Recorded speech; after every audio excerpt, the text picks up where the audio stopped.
आज राष्ट्रीय किसान दिवस के अवसर पर देश के 5वें पूर्व प्रधानमंत्री चौधरी चरण सिंह की जयंती पर दी जा रही है श्रद्धांजलि। किसान दिवस के अवसर पर प्रधानमंत्री नरेंद्र मोदी, उपराष्ट्रपति वेंकैया नायडू और रक्षा मंत्री राजनाथ सिंह ने दी श्रद्धांजलि। मुख्यमंत्री योगी आदित्यनाथ ने कहा कि किसानों के हित के लिए सरकार प्रतिबद्धता के साथ कर रही है काम। विपक्ष के द्वारा किसानों में कृषि कानूनों को लेकर फैलाया गया भ्रम।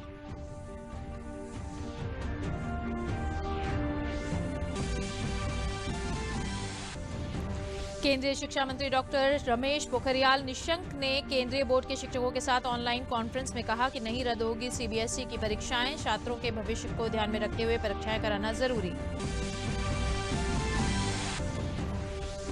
और कोरोना के खिलाफ सरकार के सख्त कदमों की मदद से आ रहे हैं बेहतर नतीजे। देश में 96,63,000 से ज्यादा लोग हुए कोरोना संक्रमण से ठीक। रिकवरी रेट पहुंचा 95.69%। नमस्कार, मैं हूं समरीन सिद्दीकी और अब समाचार विस्तार से।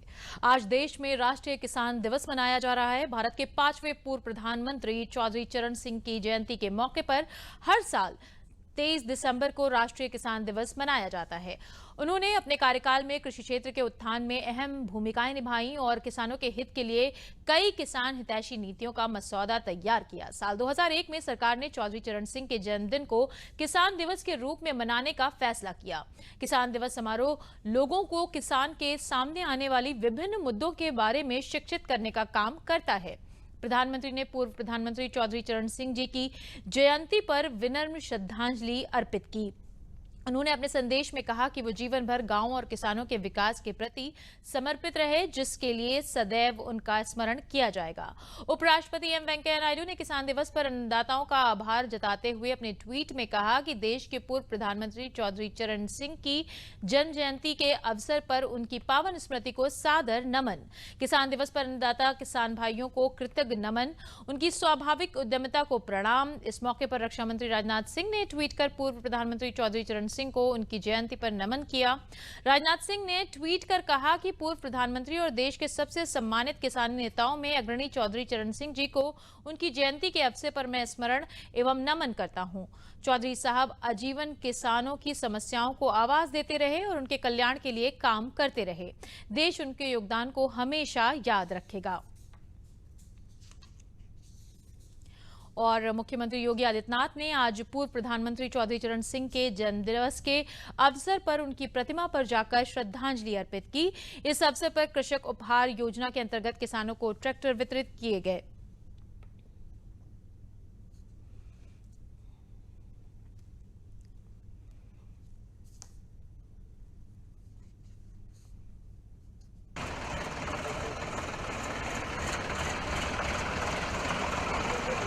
राष्ट्रीय किसान दिवस के अवसर पर लोक भवन में आयोजित कार्यक्रम में प्रगतिशील किसानों को मुख्यमंत्री ने सम्मानित किया। इस अवसर पर मुख्यमंत्री ने कहा कि देश में समृद्धि तभी आएगी जब किसान समृद्धिशाली होगा। उन्होंने कहा कि कृषि प्रधानता ही हमारी अर्थव्यवस्था का आधार है। उन्होंने कहा कि प्रधानमंत्री के द्वारा कृषि सुधार कानूनों से बड़ा परिवर्तन आएगा, लेकिन विपक्ष लोगों को गुमराह कर रहा है। उन्होंने ये भी कहा कि बार बार कहा जा रहा है कि ना एमएसपी खत्म होगी, ना ही मंडियां बंद होंगी। उन्होंने ये भी कहा कि मंडियों को तकनीक से जोड़ा जा रहा है और साथ ही सरकार किसान हित में काम करने के लिए प्रतिबद्ध है।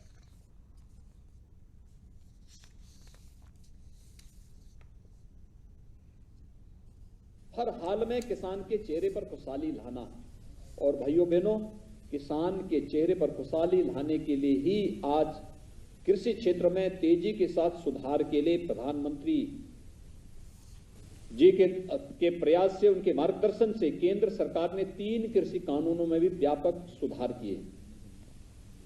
लेकिन जिन्हें किसान की प्रगति अच्छी नहीं लगती,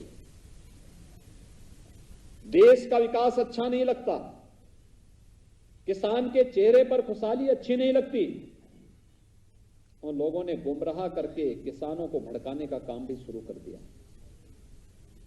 ये बार बार कहा जा रहा है कि एमएसपी समाप्त नहीं होगी, लेकिन तब भी गुमराह किया जा रहा है एमएसपी के नाम पर।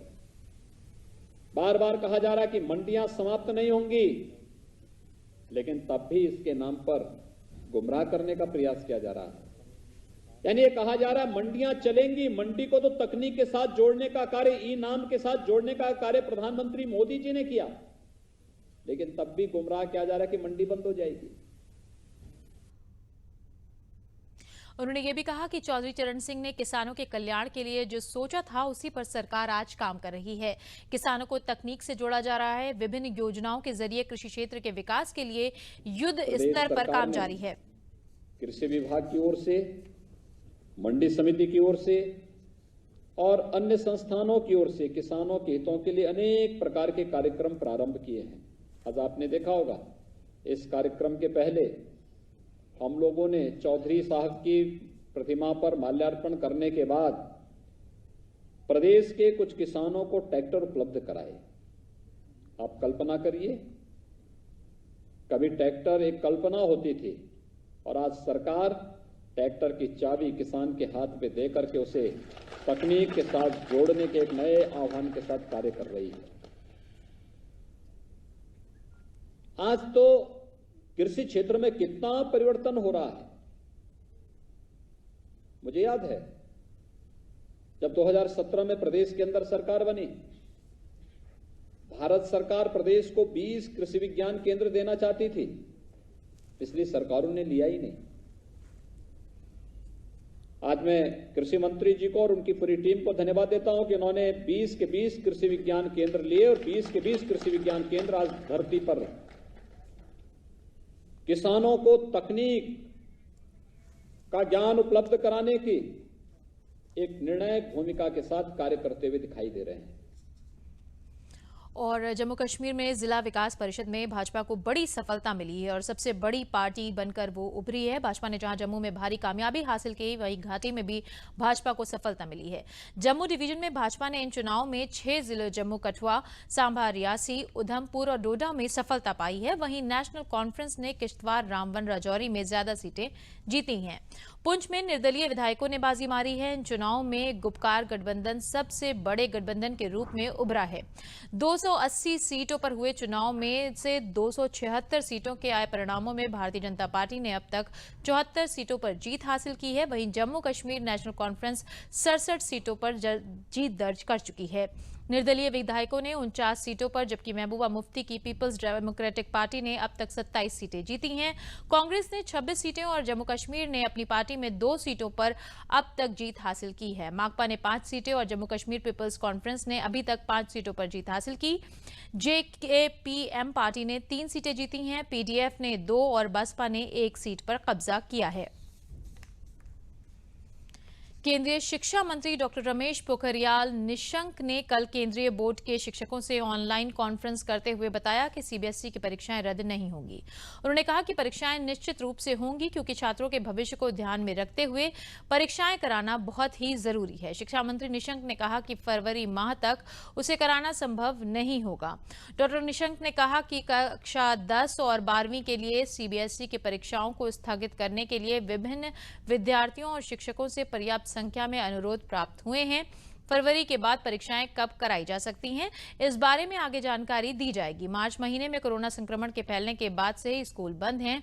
इसके बाद से बच्चों को ऑनलाइन क्लासेस के जरिए पढ़ाया जा रहा है। हालांकि कुछ राज्यों में स्कूल खोलने का फैसला भी लिया था। और कोरोना के खिलाफ सरकार के सख्त कदमों की मदद से बेहतर नतीजे सामने आ रहे हैं।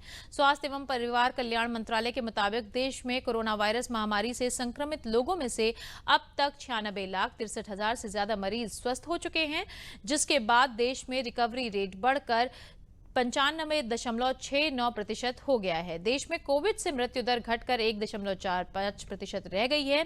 पिछले 24 घंटों में 26,895 कोरोना मरीज ठीक हुए हैं। सरकार ने कहा है कि ब्रिटेन में पाए गए नए प्रकार के वायरस से भी भारत में किसी भी प्रकार से घबराने की जरूरत नहीं है। देश में अभी तक इस नए प्रकार के वायरस का कोई सबूत नहीं मिला है, लेकिन नए संक्रमण को रोकने के लिए हर संभव प्रयास किए जा रहे हैं। केंद्र सरकार ने ब्रिटेन में कोरोना वायरस का नया रूप सामने आने के मद्देनजर एसओपी जारी किए हैं। इनमें इन सभी अंतर्राष्ट्रीय यात्रियों के लिए निर्देश जारी किए गए हैं जो इस साल 25 नवंबर से 23 दिसंबर तक ब्रिटेन होके आए हैं या वहां से गुजरे हैं। एसओपी के अनुसार सभी अंतर्राष्ट्रीय यात्रियों को पिछले 14 दिनों की यात्रा के बारे में जानकारी देनी होगी और स्व घोषणा पत्र भरना होगा। बाद में इस पत्र में दी गई जानकारी के अनुसार कोविड-19 संबंधी जांच की जाएगी। ब्रिटेन के विभिन्न हवाई अड्डों से 21 दिसंबर से 23 दिसंबर 2020 की अवधि के दौरान भारत आने वाले सभी यात्रियों के लिए संबंधित राज्य सरकारों को RT-PCR जांच की सुविधा का इंतजाम करना होगा। ब्रिटेन से भारत पहुंचने वाले सभी विमान कंपनियों को चेकिंग से पहले एसओपी के बारे में यात्रियों को पूरी जानकारी उपलब्ध करानी होगी। और कोरोना काल के बाद देश में शुरू की गई आत्मनिर्भर भारत योजना का लाभ अब कर्मचारियों को दिया जाएगा। इस योजना में 58 लाख से ज्यादा कर्मचारियों को फायदा मिलेगा। केंद्रीय श्रम एवं रोजगार मंत्री ने कहा कि जिन लोगों की इस कोरोना काल में नौकरी छूटी है, उन्हें उन यूनिट में जहां 50 से कम कर्मचारी हैं वहां 2 लोगों को, और जहां 50 से अधिक कर्मचारी हैं वहां 5 लोगों को नौकरी दी जाएगी। इस यूनिट को सब्सिडी भी दी जाएगी। वही लोग जो अटल योजना बीमा योजना में बामित हैं और नौकरी छूट गई है, उन्हें नौकरी मिलने तक उनके वेतन का 50% बेरोजगारी भत्ता दिया जाएगा। नए लोगों को नौकरी और जो लोग इस कोरोना के काल में नौकरी से अलग हो गए, तो जो समय बताया है आपने कि इस काल में जिस किसी को भी नौकरी मिलेगी, उसमें शर्त केवल ये है कि अगर उस यूनिट में 50 के करीब 50 तक कर्मचारी हैं तो कम से कम 2 लोग, और 50 से ज़्यादा कर्मचारी हैं तो 5 नए लोगों को नौकरी मिलेगी। उनका कर्मचारी और सरकार दोनों के अंश 12% 24% भारत सरकार देगी। मतलब 12% कर्मचारी का, 12% एम्प्लॉयर का, दोनों के 24% के अंश अगले 2 वर्ष तक भारत सरकार देगी। और प्रयागराज में फूलपुर स्थित Indian pharmacist fertilizer cooperative limited में मंगलवार देर रात यूरिया इकाई में अमोनिया गैस का रिसाव हो गया, जिसकी चपेट में आने से 2 अफसर समेत 14 लोगों की हालत बिगड़ गई है। सभी को शहर के एक अस्पताल में भेजा गया है, जहां असिस्टेंट मैनेजर VP सिंह व डिप्टी मैनेजर अभय नंदन की मौत हो गई। 12 अन्य को शहर स्थित अस्पतालों में भर्ती कराया गया है। फूलपुर में स्थित इफ्को में अमोनिया व यूरिया निर्माण की 2 इकाइयां हैं, जहां रात 10 बजे से रात्रिकालीन शिफ्ट में तैनात कर्मचारी अलग अलग इकाइयों में काम पर लगे हुए थे। 11:30 बजे के करीब यूरिया इकाई में अचानक अमोनिया गैस का रिसाव होने लगा, जिससे वहां अफरा तफरी मच गई। इस दौरान अन्य तो किसी तरह की बाहर निकल गए, लेकिन 14 लोग गैस की चपेट में आ गए हैं। एक प्लंजर अमोनिया पंप है, उसका प्लंजर डिटैच हो गया, जिसकी वजह से अमोनिया का लीकेज हुआ और एक अमोनिया का क्लाउड एक छोटे से एरिया के अंदर बन गया। और इस को टैकल करने के अंदर हमारे 2 ऑफिसर्स ने अपनी जान गंवा दी और उसके अलावा 16 लोग और अफेक्टेड हुए। इन 16 में से इस वक्त 6 लोगों को हमने इलाहाबाद के हॉस्पिटल के अंदर एडमिट हैं, उनकी कंडीशन इस वक्त स्टेबल है। बाकी 10 लोग हमारे लोकल टाउनशिप हॉस्पिटल के अंदर एडमिट थे, उनमें से 2 डिस्चार्ज हो गए हैं और बाकी 8 जो है वो स्टेबल है। और प्रधानमंत्री आयुष्मान योजना गरीब परिवार के लिए किसी संजीवनी का काम कर रही है। फतेहपुर जिले में कोविड-19 के दौरान इस योजना से लगभग 994 लोगों का अलग अलग बीमारी का इलाज हुआ है, जिस पर 1 करोड़ 66 लाख रुपए का खर्च आया है। जो वर्षों से बीमारी का इलाज न करा पाने के कारण दर्द झेल रहे थे, उनका आयुष्मान कार्ड के माध्यम से प्राइवेट हॉस्पिटल में एडमिट होकर फ्री ऑपरेशन व इलाज संभव हो पाया है। आयुष्मान योजना से जिले में 4 सरकारी व 6 निजी अस्पतालों के माध्यम से मुफ्त इलाज हो रहा है। लाभार्थियों का कहना है कि आयुष्मान कार्ड ना होता तो तंगी के चलते ऑपरेशन व इलाज करवाने में वो सक्षम नहीं होते। आयुष्मान कार्ड के माध्यम से एडमिट हो गए और हमारे निःशुल्क अच्छी तरह से ऑपरेशन हो गया और अब हम बिल्कुल ठीक हैं। कार्ड के बिना इलाज कराना असंभव था।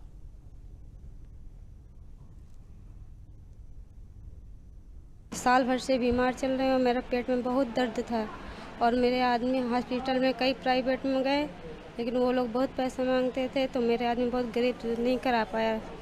और इसके बाद आयुष्मान कार्ड मिला हमें, उसके द्वारा हम यहाँ करवर जीवन ज्योति में आए, यहाँ पर दिखाए कार्ड तो वो बोल रहे थे यहाँ हो जाएगा, तो इसलिए हम लोग यहाँ एडमिट हो गए। हमारा ऑपरेशन हुआ और अच्छी तरीके से हुआ और फ्री इलाज हुआ हमारा।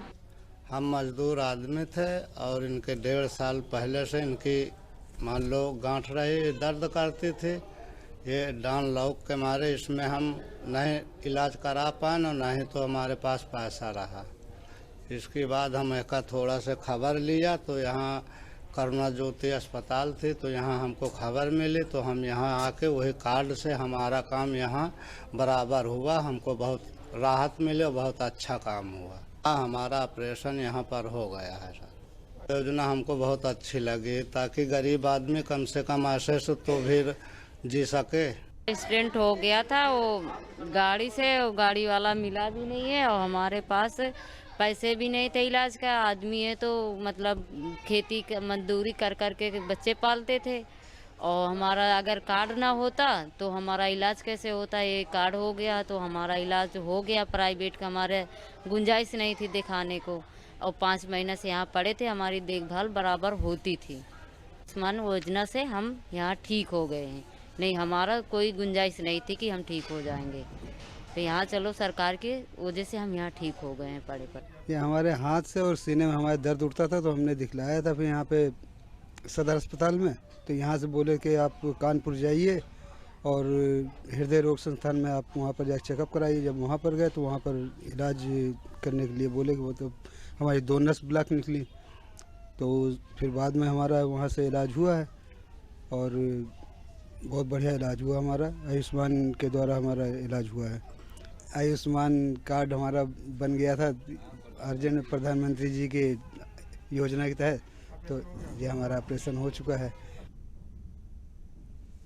और बुंदेलखंड में लोगों को रोजगार मुहैया कराने के उद्देश्य से बांदा में क्षेत्रीय रोजगार कार्यालय द्वारा वृहद रोजगार मेले का आयोजन किया गया। मेले में आई 5 कंपनियों द्वारा 178 अभ्यर्थियों को रोजगार उपलब्ध कराया गया। सभी चयनित अभ्यर्थियों को जिलाधिकारी ने प्रमाण पत्र वितरित किए। क्षेत्रीय सेवायोजन कार्यालय द्वारा प्राप्त अनुज्ञप्तियों के आधार पर आज सैकड़ों की संख्या में युवाओं ने साक्षात्कार दिया। साक्षात्कार लेने वाली कंपनियां कृषि, केमिकल उत्पाद आदि क्षेत्रों से जुड़ी हुई थीं, जिसमें करीब 178 युवाओं को रोजगार मिला। इन युवाओं को लखनऊ में ट्रेनिंग दी जाएगी। उसके बाद इनकी नियुक्ति गार्ड, एग्जीक्यूटिव मैनेजर आदि पदों पर होगी। बांदा के जिलाधिकारी ने बताया कि शासन की मंशा अनुरूप इस रोजगार मेले का आयोजन किया गया था, जो कि पूर्ण रूप से सफल हुआ। इसके अलावा जो भी बेरोजगार युवा हैं वो सेवा योजन कार्यालय में अपना पंजीकृत करा दें, ताकि आगे आने वाले समय पर उन्हें रोजगार मेले में सहभागिता करने का अवसर मिले और रोजगार प्राप्त कर सकें। अलग अलग जो व्यक्ति जिस कंपनी के था सभी ने अप्लाई किया। उन्हें सभी इच्छुक व्यक्तियों को जो है जिलाधिकारी महोदय जी ने जो है उनको जो है कार्ड अपने हाथों से कार्ड बांटा। इससे ये लाभ है कि जो हमको एक रोजगार मिल जाएगा, ठीक है। और जो आर्थिक स्थिति कमज़ोर हुई थी तो थोड़ा सा आर्थिक स्थिति भी मजबूत हो जाएगी हमारी। बेरोजगार थे तो काम धंधे से लग जाएंगे तो घर पे खर्चा वर्चा चलेगा। तो कुछ नहीं करते, घर में थे, घर पे सारा हो जाएगा, अच्छा लगेगा।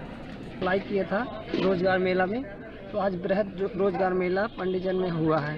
इसमें 5 कंपनियां आई थी। मैंने गार्विन जेनेक्स कंपनी में अप्लाई किया था, तो उसमें जो है आज मेरी नियुक्ति भी, इंटरव्यू हुआ था। मुझे बताया गया उसके बारे में लखनऊ जाना पड़ेगा ट्रेनिंग के लिए, और इस कंपनी में जो है हम लोगों को ट्रेनिंग लेने के बाद यहाँ बांदा में ज्वाइनिंग देंगे। इसके बाद हम लोग किसानों को जाएंगे, गांव-गांव में प्रोडक्ट के बारे में बताएंगे और उसको सेल करेंगे। हमारा ये कार्य होगा। ये है कि जैसे मतलब गवर्नमेंट जॉब नहीं मिलती है तो एक ऑप्शन है, आप प्राइवेट कर सकते हैं। आप बढ़िया करिए कार्य, आगे इसमें सैलरी अच्छी है और 6 महीने में बढ़ना है इसकी सैलरी। महोबा में हमारी वहीं पे ज्वाइनिंग होगी, वहीं पे अपना करते रहेंगे। जो बेरोजगार बच्चे हैं उन्हीं के लिए रोजगार मेला लगा हुआ है। यहाँ से उनको जॉब मिली है, कई कंपनियों के लोग आए हैं यहाँ पे उनको रोजगार देने के लिए। क्षेत्रीय स्वयोजन कार्यालय बांदा द्वारा शासन की नीति के चलते आज एक बृहद रोजगार मेला का आयोजन किया गया है। इसमें कुल 178 प्रशिक्षुओं को 5 कंपनियों द्वारा विभिन्न श्रेणी के रोजगार उपलब्ध कराएंगे, जिसमें सेल्स एग्जीक्यूटिव और सिक्योरिटी गार्ड्स आदि हैं। ये सरकार की प्राथमिकता है कि हमारे नौजवानों को रोजगार अधिकाधिक उपलब्ध कराया जाए। आगे बीच में करो। इस कार्यक्रम का आयोजन आज यहाँ पर किया गया है और ये सफल कार्यक्रम है और यहाँ के बच्चे जाकर के विभिन्न कंपनियों में काम करेंगे, विभिन्न कैपेसिटीज़ में काम करेंगे, उससे उनको नया अवसर मिलेगा और उनकी जो आर्थिक समस्याएं हैं वो दूर हो सकेगी। और औद्योगिक नगरी कानपुर की पहचान यहाँ के लेदर उद्योग से भी होती है। देश में चमड़े के उद्योग का बड़ा केंद्र माना जाता है। सरकार की एक जनपद एक उत्पाद ODOP योजना से कानपुर का लेदर उद्योग को बल मिल रहा है। जनपद में योजना का लाभ पाकर लोग लेदर उद्योग से जुड़कर आत्मनिर्भर होने के साथ ही अन्य कई लोगों को रोजगार भी दे रहे हैं। यहाँ पर बनने वाले जूते, बेल्ट, बैग, पर्स, जैकेट आदि सामान लोगों को काफी पसंद आते हैं। गौरतलब है कि कानपुर शहर देश के चमड़े के उद्योग का बड़ा केंद्र माना जाता है।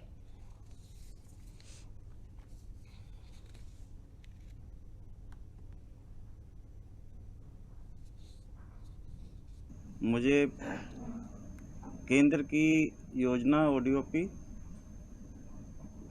मेरे को लाभ मिला उसका और मैंने एक व्यापार डाला, मैंने एक कारखाना डाला जिसमें जूते चप्पल का सबसे संबंधित काफ़ी कंपोनेंट में तैयार करने लगा और आगे मेरी योजना है कि मैं पूरे जूते चप्पल का पूरा कंप्लीट प्रोडक्शन करूं, उत्पाद लेकर के आऊं, जिसमें मैं भारत सरकार और प्रदेश सरकार का बहुत ऋणी हूं जिन्होंने मुझे इसके योजनाओं के लिए चुना। मेरी लेदर गुड्स एंड एक्सेसरीज की फैक्ट्री है। मुझे जिला उद्योग केंद्र द्वारा उत्तर प्रदेश सरकार की महत्वाकांक्षी योजना ODOP का पता चला। ODOP योजना के अंतर्गत हमने लेदर बेल्ट्स के काम करने के लिए 10 लाख का लोन प्राप्त हुआ। इस योजना का बहुत ही आभारी हूँ और इस योजना के अंतर्गत हमने 6 लोगों को रोजगार दिया और इस योजना से मुझे बहुत लाभ प्राप्त हुआ है, जिसकी वजह से मैं और मेरा परिवार बहुत ही सुखमय जीवन व्यतीत कर रहे हैं। चमड़े की चप्पल की कोल्हापुरी का काम करते हैं, मैन्युफैक्चरिंग करते हैं और इसमें हम बहुत दिनों से काम कर रहे थे। किसी कारणवश पूंजी ना होने की वजह से दिक्कतें आ रही थी, तो सरकार की जो ODOP की योजना थी सर, तो उससे हमको लाभ मिला। उससे जो हम मजबूत हुए और इस लायक बने कि 1-2 लोगों को और भी हम काम दे सकते हैं, बढ़ा सकते हैं, जोड़ सकते हैं और अपने साथ बहुत से लोगों को कारोबार भी दे रहे हैं। इसमें हमारा जो स्कीम का टारगेट है इस बार का 275 लाख है। तो इस स्कीम में हम अब तक इतने सेंशन पर पहुंच चुके हैं जो इस बार हमारे में लेदर के साथ साथ हौजरी और टेक्सटाइल को जोड़ दिया गया है। पिछली वर्षों में लेदर था, उस लेदर में हमने काफ़ी यहाँ अच्छा अचीवमेंट किया है और हमने बहुत से लोगों को रोज़गार दिया है, बहुत से लोगों को सिखाने का प्रयास किया है। इसी क्रम में हमारी दूसरी योजना है ODOP टूल किट प्रशिक्षण योजना। तो उसमें हम 300 लोगों का हमारा टारगेट मिला हुआ है, जिसमें 200 फौजी टेक्सटाइल से हैं, 100 लेदर से हैं। हमने 300 का ट्रेनिंग पूरी करा दी है। ट्रेनिंग कराने के बाद हम उनको टूल किट देते हैं और रोजगार से जोड़ते हैं। हापुड़ में प्रधानमंत्री ग्राम सड़क योजना कोरोना काल में ग्रामीणों के लिए वरदान साबित हुई है। प्रधानमंत्री सड़क योजना के अंतर्गत बनी सड़क से ग्रामीण घंटों का रास्ता अब चंद मिनटों में तय कर रहे हैं और खुश भी दिख रहे हैं, जिसको लेकर लोग प्रधानमंत्री नरेंद्र मोदी का धन्यवाद भी कर रहे हैं। टूटी सड़कों और गड्ढों से वहां के लोग काफी परेशान हुआ करते थे और उनको चंद दूरी का रास्ता तय करने में काफी समय लग जाता था। प्रधानमंत्री ग्रामीण सड़क योजना से बनी सड़क से ग्रामीणों को घंटों का रास्ता तय करने में चंद मिनट ही लग रहे हैं, जिससे लोग काफी खुश हैं।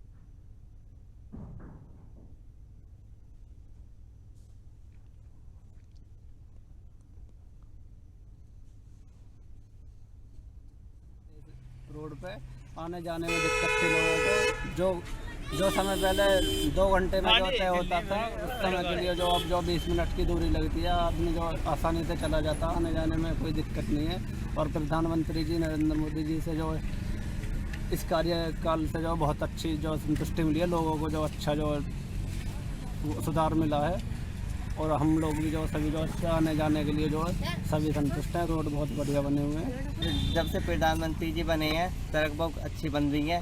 जहाँ 2 घंटे लगते थे अब वहाँ 10-15 मिनट में आ जाते हैं। एक बहुत अच्छा कार्य कर रहे हैं प्रधानमंत्री जी और मैं इन्हें बार बार धन्यवाद करता हूँ। मोदी जी का धन्यवाद देना चाहता हूँ। इसी योजना के अंतर्गत ये सड़क बनी थी, प्रधानमंत्री ग्रामीण सड़क योजना। इससे यहाँ के गांव के लोगों का बहुत ही ज़्यादा विकास हुआ है। आने जाने में भी बहुत लोगों को पहले परेशानी पड़ती थी। मैं इससे पहले बताना चाहता हूँ इस रोड के बारे में। इससे पहले ये रोड बहुत ही ख़राब थी, बहुत सारे खड्डे थे, उधर से लोग आते थे, उन्हें बहुत सारी परेशानियों का सामना करना पड़ता था। लेकिन जब से ग्राम प्रधान सड़क योजना आई है तब से लोगों को बहुत सारी आसानियाँ हो गई हैं। उधर से आने वाले लोग हैं वो आसानी से आ जाते हैं। जनपद बलरामपुर में राष्ट्रीय ग्रामीण आजीविका मिशन के अंतर्गत संचालित स्वयं सहायता समूह द्वारा महिलाओं की दशा एवं दिशा में व्यापक बदलाव हुआ है। महिलाएं आर्थिक रूप से स्वयं समृद्ध होकर अपने परिवार की दशा और दिशा दोनों ही बदल रही हैं। जिले की महिला स्वयं सहायता समूह व उनके संगठनों को 8 करोड़ 62 लाख रुपए की पंजीकरण धनराशि भी मिली है। जिले में NRLM द्वारा संचालित स्वयं सहायता समूह के कार्य में महिलाओं के साथ उनके परिवार वाले भी जुड़कर रोजगार प्राप्त कर रहे हैं। चाहे प्रेरणा कैंटीन हो या फिर सिलाई का काम या फिर जनरल स्टोर की दुकान, सभी जगह परिवार वाले महिलाओं के साथ जुड़कर आर्थिक रूप से मजबूत हो रहे हैं। मां जगदम्बे स्वयं सहायता समूह की सुनीता देवी ने बताया कि समूह बनाकर ही उन्होंने जनरल स्टोर की दुकान खोली, जिससे समूह की महिलाओं को अब लाभ मिल रहा है। और मैं समूह में जुड़ी और समूह बहुत अच्छा है और मुझे बहुत फायदा मिला। समूह से मैंने मास्क और ड्रेस की सिलाई की और इससे मुझे बहुत फायदा हुआ। जय मां जगदम्बा स्वयं सहायता से हमारी वाइफ जुड़ी हुई है। हम लोग भी उससे सक्षम हैं और समूह अच्छा चल रहा है हमारे यहाँ। हमने उसी पैसे से हमने दुकान किया, हमारा दुकान भी अच्छा चल रहा है, हमारे यहाँ समूह भी अच्छा चल रहा है। हमारे यहाँ सिलाई हुई, कढ़ाई हुई, ड्रेस सिला गया, मास्क सिला गया। और अरबों वर्षों से सौर मंडल के निर्माण के बाद से ही पृथ्वी, शुक्र, बृहस्पति, शनि आदि 8 ग्रह अपने अपने उपग्रहों के साथ मिलकर परिवार की भांति सूर्य की एक साथ परिक्रमा करते हैं और इस परिक्रमा पथ पर समय समय पर अनेक दुर्लभ खगोलीय परिस्थितियों का रोमांचकारी संयोग बनता रहता है, जिसमें सूर्य ग्रहण, चंद्र ग्रहण, परगमन, संयोजन, प्रच्छादन आदि कुछ प्रमुख घटनाएं हैं जो पृथ्वीवासियों के लिए आदिकाल से ही कौतूहल का विषय रही हैं। सोमवार को गुरु व शनि ग्रहों के अद्भुत मिलन या संयोजन की घटना को पूरे संसार में नंगी आंखों से देखा गया। इसी कड़ी में फतेहगढ़ फर्रुखाबाद निवासी खगोल विज्ञान के छात्र व विज्ञान संचारक अमृतांशु वाजपेयी ने खगोल प्रेमियों के साथ इन रोमांचकारी पलों को अपने टेलीस्कोप से देखा व कैमरे से छवियों को कैद भी किया। एक हो जाए तो ऐसी स्थिति में पृथ्वी से देखने पर जो छटा उत्पन्न होती है वही कंजंक्शन या संयोजन उसको हम लोग कहते हैं।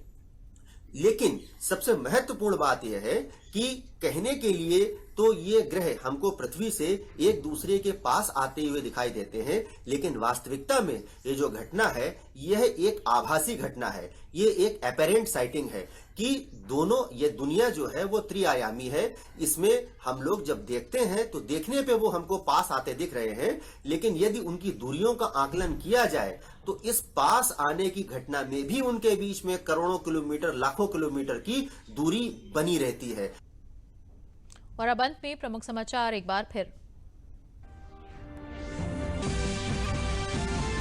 आज राष्ट्रीय किसान दिवस के अवसर पर देश के 5वें पूर्व प्रधानमंत्री चौधरी चरण सिंह की जयंती पर दी जा रही है श्रद्धांजलि। किसान दिवस के अवसर पर प्रधानमंत्री नरेंद्र मोदी, उपराष्ट्रपति वेंकैया नायडू और रक्षा मंत्री राजनाथ सिंह ने दी श्रद्धांजलि। मुख्यमंत्री योगी आदित्यनाथ ने कहा कि किसानों के हित के लिए सरकार प्रतिबद्धता के साथ कर रही है काम। विपक्ष के द्वारा किसानों में कृषि कानूनों को लेकर फैलाया जा रहा है भ्रम।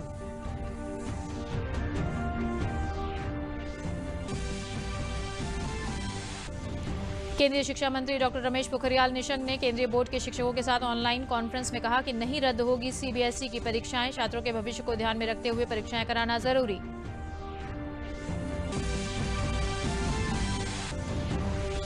और कोरोना के खिलाफ सरकार के सख्त कदमों की से मदद कर रहे हैं बेहतरीन नतीजे। देश में 96,63,000 से ज्यादा लोग हुए कोरोना संक्रमण से ठीक। रिकवरी रेट पहुंचा 95.69%। इसी के साथ समाचार समाप्त हुए। नमस्कार।